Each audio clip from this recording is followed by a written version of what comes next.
The Baltimore Ravens pick up a 27-13 win over the New Orleans Saints in Week 9 in primetime in an impressive performance. We recap the game, talk about the bye week and more coming up next here on Locked On Ravens. You are Locked On Ravens, your daily Baltimore Ravens podcast, part of the Locked On Podcast Network, your team every day.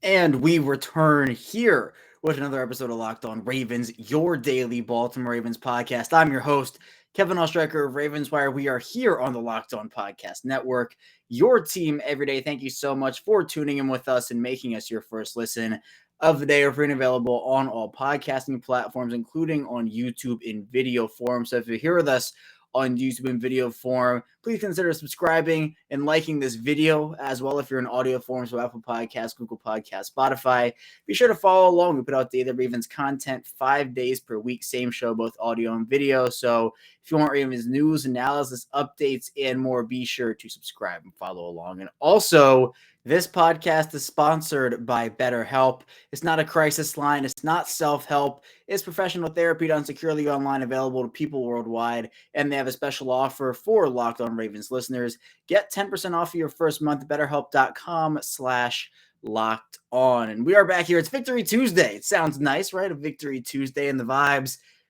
are great as the Ravens pull off a 27-13 win on prime time against the New Orleans Saints. It marks their third straight win, and they are now 6-3, and they still have sole possession of first place in the AFC North, and they now enter the bye week. So we get some rest, some recharging for the Ravens here, which would be great for them. But I do want to talk about the game here, just recap what went on in last night's game, because really I think that it was a pretty impressive dominant showing. Now, it wasn't like the entirety of the game was pure domination. There were some things on offense, on defense, and you can look to and say, hey, they should maybe clean that up coming out of the bye week. But look, all things considered, I think you have to be very, very, very pleased with how the Ravens did look on offense and on defense. Even special teams played very well. So we'll talk about that here today. First segment offense, second segment defense, and then third segment just looking ahead and talking about what to expect during the bye week and getting a bit into the Ravens' upcoming schedule. So let's talk about the offense first. Let's talk about Lamar Jackson.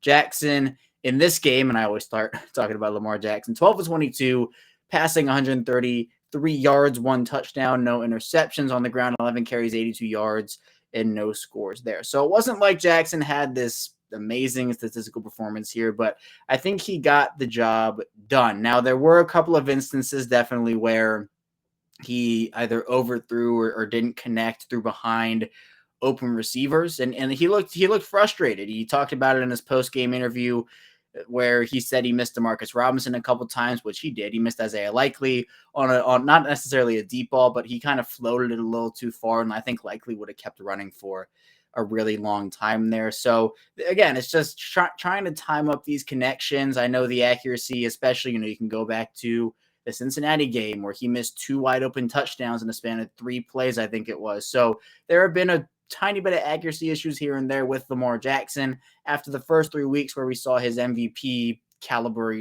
just dominant performance after dominant performance. We haven't seen necessarily the statistical or just the on-field performance from Jackson, but these last 3 weeks, he has done enough to get the job done. He's being smarter with the football, which I think is really, really great, and a big credit to him for doing so. And look, he's leading the offense down the field himself. I don't care how the yards are picked up. I don't care how the touchdowns are scored. Just pick up the yards. Just score the touchdowns. Lamar Jackson doesn't have to have 500 yards passing every game and 5 passing touchdowns. I would much rather him have a stat line like this, and he plays pretty well overall, and they win the game, as opposed to him throwing for 400 yards and 3 touchdowns and then losing by 2 scores. So I think for Lamar Jackson, some stuff to clean up, definitely, but I think he did do his job, and he led this team to a victory, and he was a big, big part of it.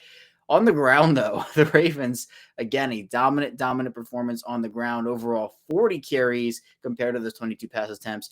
40 carries, 188 yards, and 2 scores. You have 4.7 yards per carry there. I mentioned Lamar's stats, 11 for 82. That's 7.5 yards per carry. Kenyan Drake, 24 for 93 and 2 scores. I know that it only comes out at 3.9 yards per carry, but he looks really good. He's one of those guys that I'm actually very pleasantly surprised with.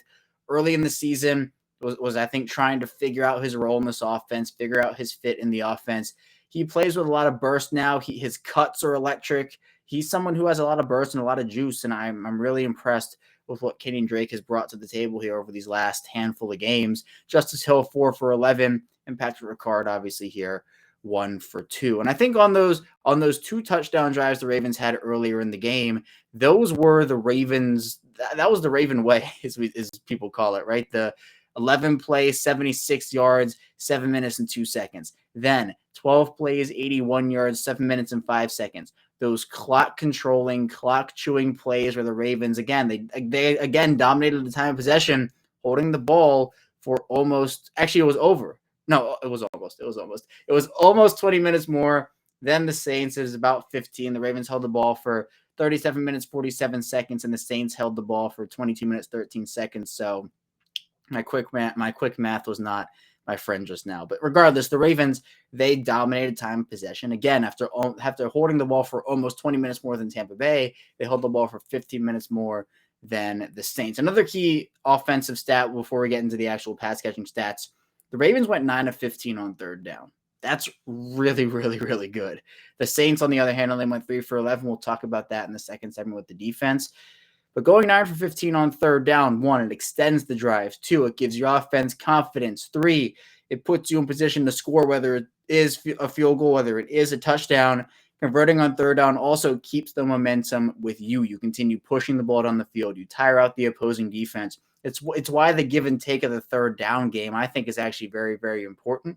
So the fact that the Ravens were able to do that, I think, really helped them throughout the entirety of the game. It wasn't like they were inconsistent. They were pretty consistent throughout the entire game, converting on 3rd and 2s and 3rd and 7s and this, that, and the other. So while they didn't convert on every single third down, going down to 15, you will take that 10 times out of 10, definitely here. In the red zone also, the Ravens ended up going 2 for 4, so 50%. You would like to see it maybe be 3 of 4, but regardless, I think the Ravens, they started off so well that it wasn't necessarily a huge deal by the end of it. But later in the game, when they were starting to stall out, you're thinking, oh, if they can just get a touchdown here, it'll end the game. And then they have to bring out Justin Tucker, which, is not a bad, alternative. But you want to, again, take touchdowns over field goals. Don't trade those touchdowns in for field goals. So that's an area again. But we also saw Greg Roman open up that vault a little bit on Lamar Jackson's only touchdown pass, and it did go to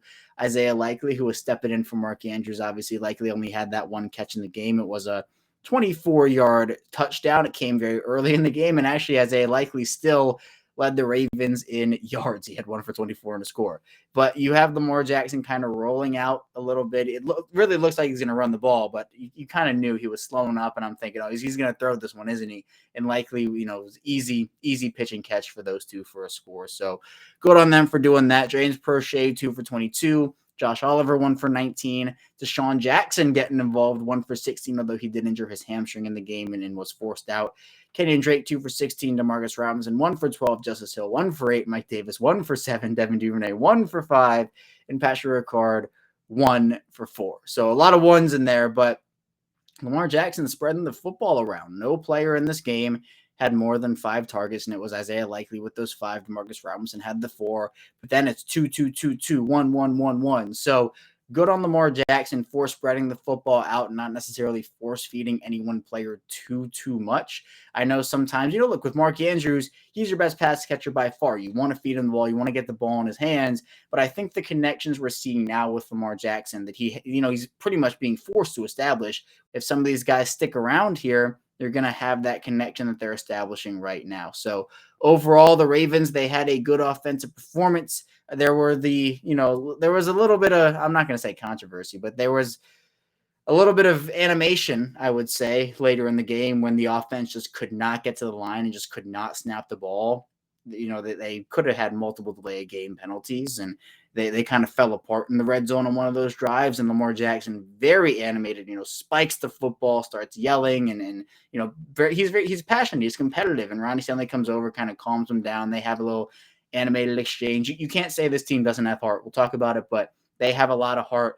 And Jackson's upset about it. He wants to fix it. It's been an issue. It's been a huge issue for years now, where the Ravens offense, they cannot figure out how to get to the line and snap the football with less than like 1 second on the play clock. So I know it's not actually that. They don't do it every time, but it feels like it is every time. So Jackson's frustrated with that. It takes them out of a rhythm, which we saw in plain sight on Monday night against the Saints. I think that drive would have probably ended potentially could have ended in a touchdown. Instead, they have to bring Justin Tucker out because they had to burn timeouts and delay games, et cetera, et cetera. So that's one thing they could definitely fix overall. There are a couple things they could fix on defense too, but overall, we have a lot of performances to talk about there. We'll get into our Locked On Justin Houston part of the show in the second segment, talking about their Ravens defense. So be sure to stay tuned for that. Still a ton to dive into here on the show.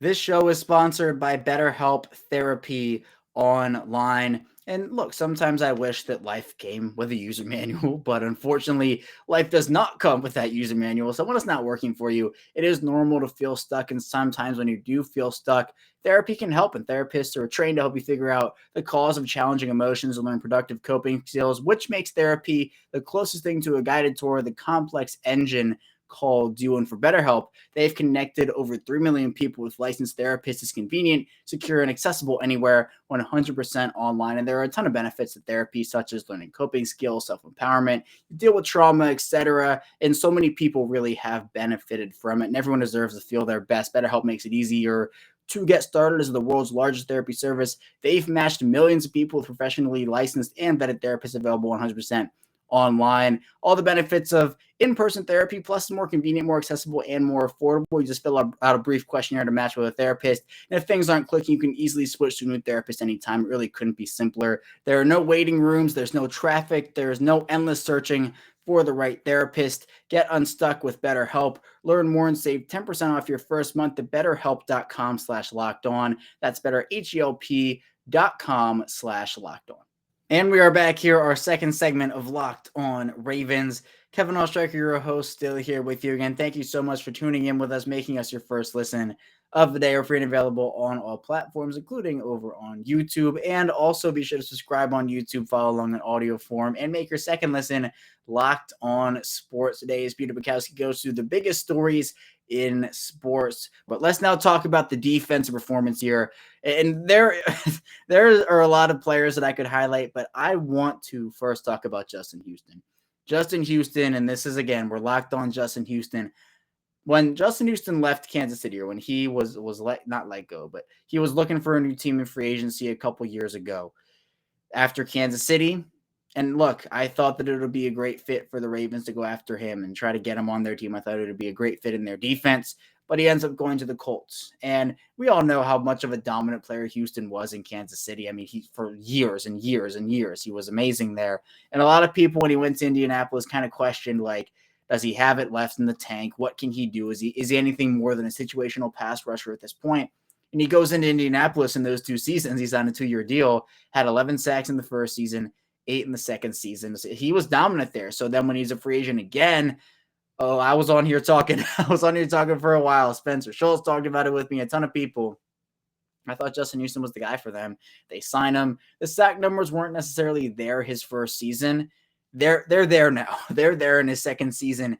8 sacks or 8.5 sacks through 6 games for Justin Houston. He's been incredible for them. And again, in this one, unbelievable. 2.5 sacks, an interception. He's all over the field. He is making offensive linemen look silly. He has a wide array of pass rushing moves. And look, he's been one of the saviors of this defense. You can kind of throw that label around to a couple different guys, but Houston has been a one-man wrecking crew. He gives the defense momentum. These sacks that he's getting also very timely as well. He combined with Calais Campbell on one of those sacks. That was his half sack in the game, where Andy Dalton took some bone-crushing hits in this one like that. He got leveled by Calais Campbell. Houston crunched him. He almost had a strip sack on one of the sacks, but Andy Dalton somehow death grip to the nose of the football and held on to it, which John Harbaugh challenged. He lost it, but regardless, Houston is playing out of his mind right now. And he admitted after the game that he was considering retiring during the 2022 offseason, but found himself back in Baltimore, which I thought it kind of felt like a no-brainer through most of the offseason. But we're seeing his presence felt in such a big way. And Elway hasn't necessarily seen the stats come to him. He's getting held on like every play. But regardless, we haven't seen that second-year ascension from an Elway that I think a lot of people expected. Houston is picking that up. He is picking up some of that production that I think a lot of people were expecting to see from an Elway. Tyus Bowser comes back, and it was great to see number 54 back on the field there. What was it, the third play of the game on defense? He's unblocked. It looks like he was shot out of a cannon. The explosiveness seems back. It was really nice to see him back on the field for them.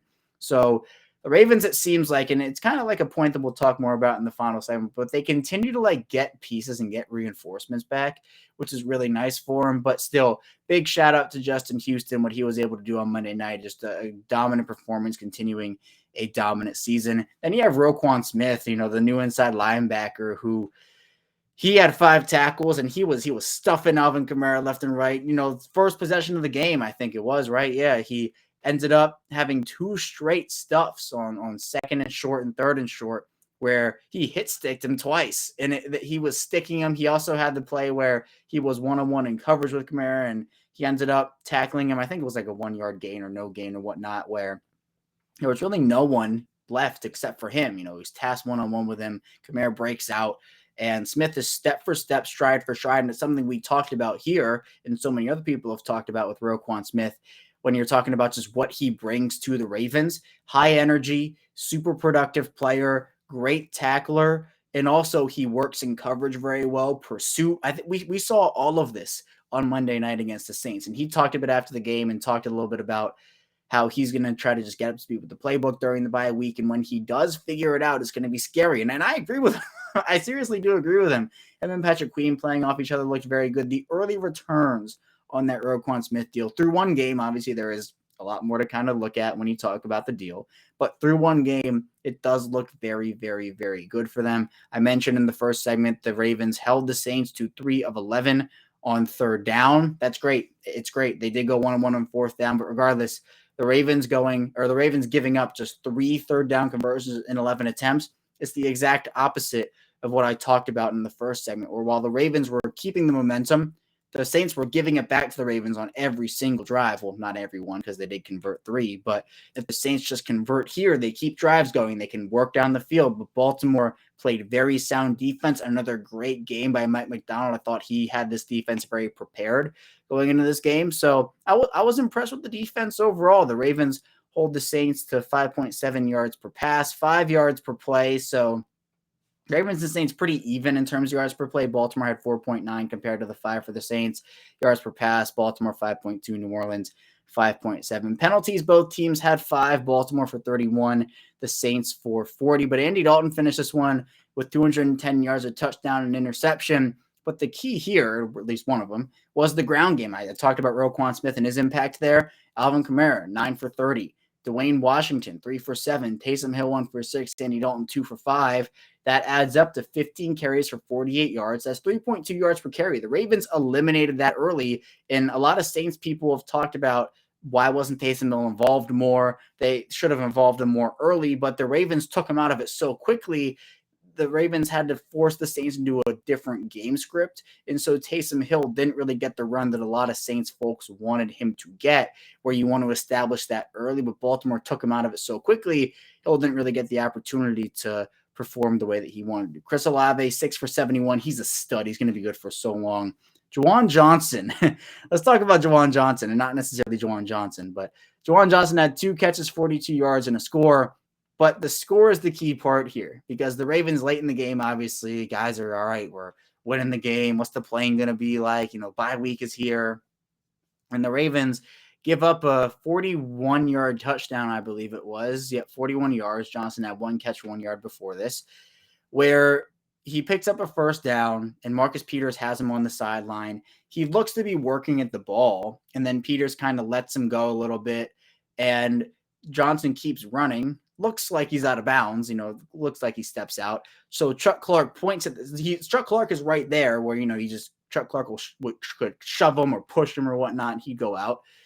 Chuck Clark just kind of points to the sideline and says, "Oh, hey, he's out. He's out." And Juwan Johnson just runs past him and scores. And, it was a poor effort by Chuck Clark. Marcus Peters could have maybe provided a better effort too. I'm not going to put all the blame on one guy. I'd say it was definitely a joint effort by both of them. If I had to choose, I'd say I lean more towards Clark there, just, push him out a little bit. But John Harbaugh talked about it after the game and actually said, "Oh, I feel bad for Chuck Clark because in those situations, if you hit him out of bounds, it's a 15-yard flag." And I'm kind of thinking, I understand what John Harbaugh is saying. I don't necessarily agree with it 100%. Like, I get what he's saying where, yes, that is a thing where guys will hit guys out of bounds. They'll get flagged for it. But at the same time, I'm like, well, he scored. And so I think a 15-yard penalty is better than a touchdown. Like, he did look out of bounds, and I understand that, but it was still a pretty poor effort overall. So that's one thing that, this is pro football. You can't do stuff like that. And, moving forward, Chuck Clark has been a high effort player, but this is an instance where it was disappointing to see that happen. It put like a little blemish on the win, which felt it felt bad because, they were doing so well for most of the game. It was those two things, one on offense, one on defense. It was that botched red zone possession with the delay of games and the timeouts and whatever, where they had to kick a field goal there. That was the offensive blemish. Then the defensive blemish was that touchdown where, you'd like to see maybe a bit of better effort by Peters, by Clark, whoever. So still, regardless of those two things, a dominant win overall for the Ravens. And now heading to their bye week. We'll talk about that bye week coming up in our final segment here. So be sure to stay tuned. Still a ton to dive into on Locked On Ravens. First, though, I do want to tell you a bit about PrizePicks. And I did well in fantasy this week. I won a lot of my leagues, and we're kind of maneuvering through that bye week section of the year now where the Ravens actually enter their bye week in week 10. But if you want a different twist on fantasy, be sure to try out PrizePicks. It's super easy to use. I like how many current entries you can have and how it works is you pick 2 to 5 players, and if they will go score more or less in their PrizePicks projection, you can win this at 10 times money on any entry. There's no competing against other people, so it's universal projections available. PrizePicks offers projections on any sport that you watch, including the NFL, the NBA, the MLB, NHL, PGA, college football, college basketball, and more. Entries can be made in 60 seconds or less. Is that easy? You have safe and fast withdrawals, and they're currently operational in over 30 states and in Canada. So download the PrizePicks app, go to prizepicks.com to sign up and play daily fantasy sports. First-time users can receive a 100% instant deposit match up to $100 with promo code Locked On. If you deposit $100, PrizePicks will give you $100. You deposit $50, PrizePicks will give you $50. Don't forget to the promo code Locked On and sign up for an instant deposit match up to $100.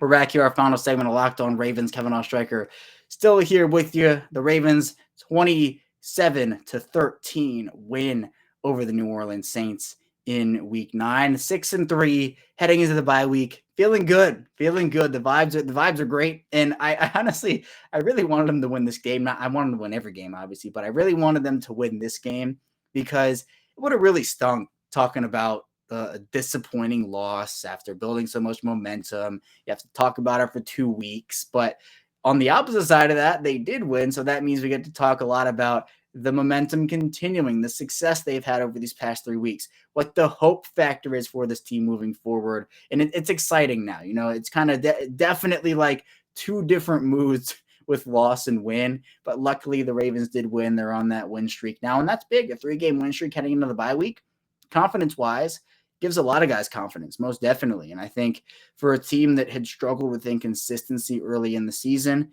especially with the win-loss stuff, the fourth quarter woes, they're not out of the woods on everything yet. There are still things to clean up. This is not a perfect football team, but they're getting better. They're cleaning up things, and I think they are settling in. And the thing I was kind of talking about, and I'm sure I'll put something out like on Twitter about this sometime today. I'm not really sure when, but it feels like, again, the Ravens are getting back pieces, like with all the stuff surrounding the injuries last year and guys coming back this year and going out this year and coming back and going out and everything. They get Marcus Peters back in week 2. They get J.K. Dobbins back in week 3. Ronnie Stanley comes back in week 5. Then Dobbins has to go on IR, but they get Tyus Bowser back here in week 9. They get Gus Edwards back. It's like they continue to get pieces back where it's like every week or every other week, there's a guy coming back and whatnot. And so that's not like going to stop here. Like, no, Rashad Bateman's not walking through that door this year again. Michael Pierce isn't walking through that door again, et cetera. Kyle Fuller. But Mark Andrews is going to come back at some point here. David Ajabo is going to come back at some point here. Marcus Williams is going to come back at some point here. So it gives you confidence that, the Ravens are operating really well right now, but they can be better than this. And that's the scary thing for the rest of the league. It's like, because, now you have people in the national media kind of picking up on it. And look, the national media can be very fickle, I guess I'll call the word, in terms of like, 1 week the Ravens are on top of the world and they're the Super Bowl champions, and the next week if they lose, the Ravens contenders, right? This Ravens team's a playoff team. They are 100% a playoff team. I still think they're favorites to win the North here. They go into the bye and coming out of it, the schedule is a lot easier, I'd say, than most teams. Again, we've seen a lot of weird football this season, so upsets are happening left and right in this league. But I'll read through the Ravens schedule out of the bye. The Ravens have already gone through it. So first, week 11 will be Carolina. That's going to be a home game for them, so they get to be back at home.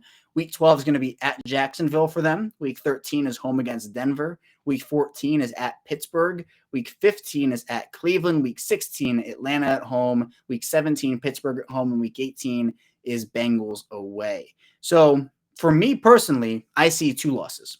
I see the loss to Cleveland in week 15, and I see a loss to Cincinnati in week 18. Now, they can win those games, but I think the Ravens have 2 losses on their schedule, and so I'm interested. If anybody has any opinions on whether the Ravens will lose more than that, will lose less than that, super interested to hear about it. But for me, that's where I see the Ravens' losses, if there even are any. But we saw this team go on a 12-game win streak in 2019. It's not out of the realm of possibility they win every game here. But obviously in the NFL, you got to work for your wins. Baltimore does do that. They understand. And they understand the position they're in right now, where they have a special talent at quarterback. They have skill position players that are very talented as well. The offensive line has played really well this season. I think that's one of my biggest and most impressive surprises overall. Not that they're playing well, like they have the talent to do it, but just how dominant they've been overall. On defense, you bring in guys like Roquan Smith at the trade deadline. You get back the injured guys like Marcus Peters and Tyus Bowser, et cetera, and you have other guys stepping up like Justin Houston, Calais Campbell, Justin Madubuike, Kyle Hamilton, Marcus Williams, Marlon Humphrey, et cetera. All these players, Patrick Queen.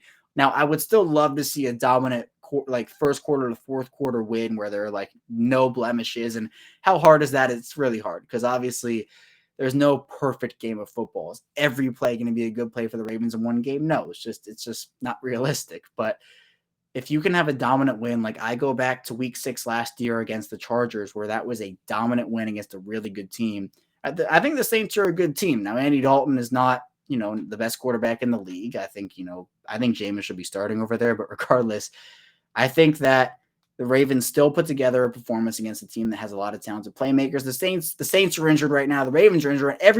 I'm injured right now. I can barely lift my arm. My shoulder, collarbone area is hurting. So we're all injured right now. We're all playing through pain, including me. So everybody's kind of banged up at this point. And when you're going back to the Ravens, they're working through it right now. And I think they're doing it really well. And to be able to go into this bye week and kind of figure everything out, it's going to be huge for them, where now they have that extra week of just rest and getting guys back, where I think where their bye is now, I think is actually pretty good. Like, I don't want it to be too early. I don't want it to be too late. I think the sweet spot is anywhere from week 9 to 11. That's the sweet spot for me. Baltimore gets it right in week 10. So that is the ultimate, I think, best case scenario for them, where it's right at the midway point of the year. So Baltimore is 6-3 right now. Look, you could argue they could be a ton of different records right now in terms of their early season wins and early season losses. But I think they have earned their last 3 wins, and they've all been pretty different, right? The Cleveland game, they almost let Cleveland back in to the game, and Cleveland almost won after the Justice Hill fumble deep in Cleveland territory. Then you have the game against Tampa, where the first half was very iffy, but then the Ravens come out in the second half and dominate. Then the Saints game, pretty wire-to-wire domination, except for a couple of blemishes that we talked about, but it's kind of getting better and better and better. So hopefully with this softer schedule, with guys coming back from injury, the vibes are great right now. I love it. I think Baltimore is a Super Bowl contender. We'll talk about that more throughout the rest of the week here. And I'm excited to dive into it. Again, the Ravens are on a bye week, but we are not on a bye week here on Locked On Ravens. Still 5 days per week going through here. Never stops. This is episode 847 consecutively. We're not stopping there. We're continuing this ride. I appreciate everybody who is tuning in and who supports the show, whether this is your first time or your 847th time if you've been here with me for every episode. So I appreciate it. We'll be diving in more content, more guests, more news, more everything here on Locked On Ravens. So be sure to subscribe to this channel on YouTube and like the video. Be sure to follow along with us in audio form as well. But that's all I have here today on Locked On Ravens. Thank you so much for tuning in. When we get back here tomorrow, we'll be diving into more Ravens content, continuing to recap the game against the Saints and dive into more bye week talk. So be sure to stay tuned for that, and I'll see you right back here tomorrow.